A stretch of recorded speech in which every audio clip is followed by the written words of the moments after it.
The Wall Street Journal in this article is calling, or at least saying out loud, that maybe Caitlin Clark's civil rights are actually being violated.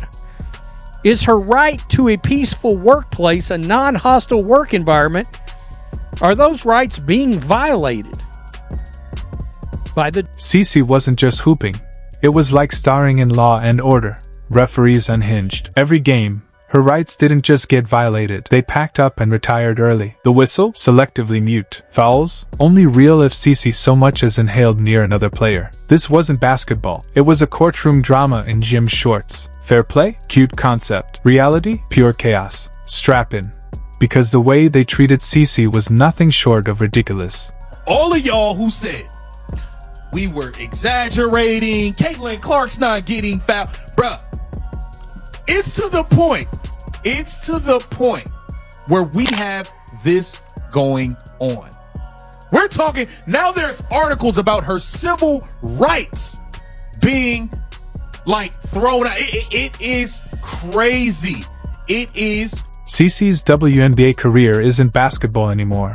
It's a full-blown survival sport. Honestly, you'd think she got drafted straight into a Hunger Games sequel. Skills? Strategy? Three-point magic? Forget it. The real battle starts the second she dares to cross half-court, where defenders swarm like she's guarding the world's last pack of Oreos during lockdown. Caitlin Clark, the Department of Justice, and quite possibly the President of the United States himself. Somebody got to say it, so I'm going to say it. But the one thing I will not do is take credit for this. I am looking at the Wall Street Journal. The author of the article is a guy by the name of Sean McLean. Let me read to y'all the opening couple of graphs, because I want you to hear the impact of this. The league loves to preach empowerment, but somehow it's cool with a generational star getting treated like she wandered into a tackle football scrimmage. Every night it's the same sad game. How inventive can we be in roughing up Caitlin today? Elbow? Check. Hip check? Of course. Forearm to the ribs mid-layup? Go ahead, why not? At this point, her jersey might as well say, "Kick me, I'm too good." Y'all not honest with yourselves. I've been telling y'all, it's all documented from this season. And I've pulled up clips from last season. We obviously see the targeting. We obviously see the jealousy. We obviously see the hatred. We see it all. Whether you're going to be honest or not, we see it. Y'all can't come with this excuse of, oh, it's just physical. Bro, Caitlin had like majority of the flagrant fouls last season. But relax, the league's totally on it. Translation. They've formed a top-tier committee of folks who probably think a pick-and-roll is a new kind of sushi. Leading the charge? Someone convinced WNBA stands for "we're not bothering anybody." As for discipline, forget rules. It's more like spinning a wheel of fortune while blindfolded and hoping it lands on something other than shrug and move on. WNBA, y'all are in trouble. I told y'all didn't want to protect my precious CC. Now y'all getting hit with a civil lawsuit for targeting. You hear me? And then this stuff is documented. That don't even make no sense from players just speaking freely, thinking that they won't have no consequences. That means somebody had them on the payroll. You know what I'm saying? She done had 4 injuries within like a month and a half. Why does Caitlin keep eating elbows like it's part of the playbook? Simple. She's too good. The kind of good that makes defenses panic and turn the game into Real Housewives. Elbow edition. You'd think opponents would just, I don't know, practice more. But nope. Cheap shots are quicker, and apparently way more entertaining for refs to officiate. And by officiate, I mean stand around hydrating and working on their cuticle game.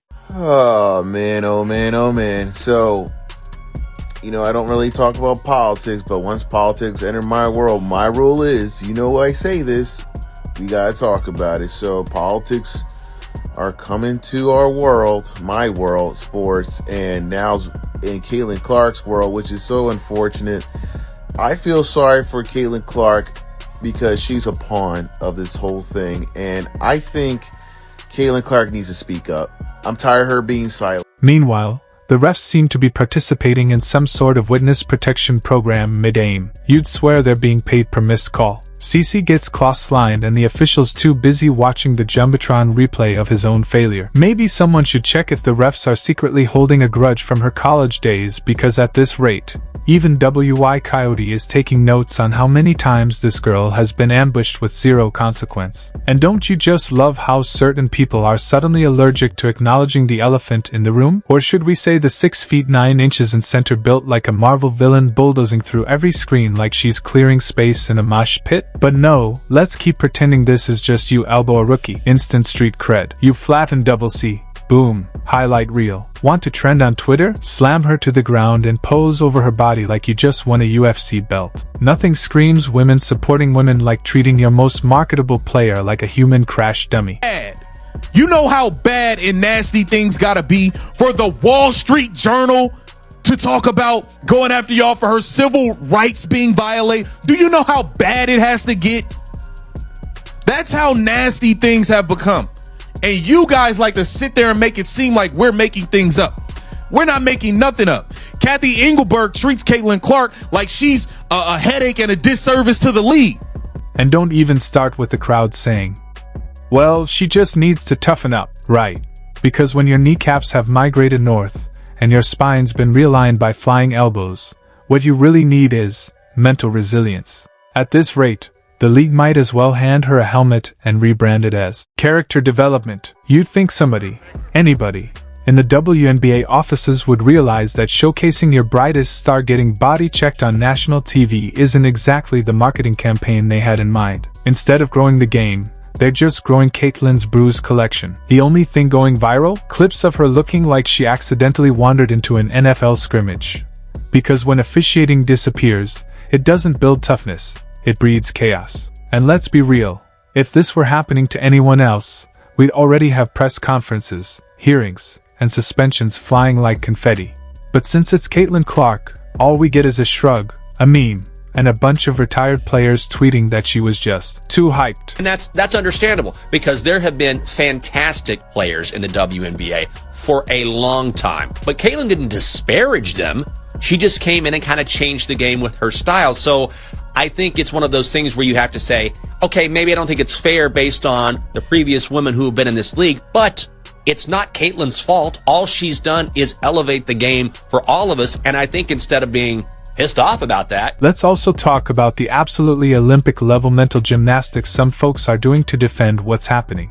It's part of the game. No, it's not. Playing defense is part of the game. Kneecapping someone like you're reenacting a mob movie is not. She needs to earn respect. Excuse me, since when is respect handed out via flying elbows and intentional blindsides? And shout out to the conspiracy theorists acting like anyone who complains is just trying to protect the white girl. That's cute because nothing says progressive sports discourse like weaponizing race to excuse literal assaults. News flash. Accountability doesn't care what color your jersey or your skin is. Bad behavior is bad behavior. And if you need to commit 3 felonies a game to prove you're tough, maybe you're not actually that good. Then there's the lovely suggestion floating around. If the league won't police it, what's especially rich is that while CC is getting bodied nightly like she owes someone money, the WNBA wants to talk about growth, about expansion, about visibility. Yeah, nothing grows your brand like letting the future face of your league get beat up in slow motion for everyone to see. Maybe next season add cage walls and give the MVP a steel chair.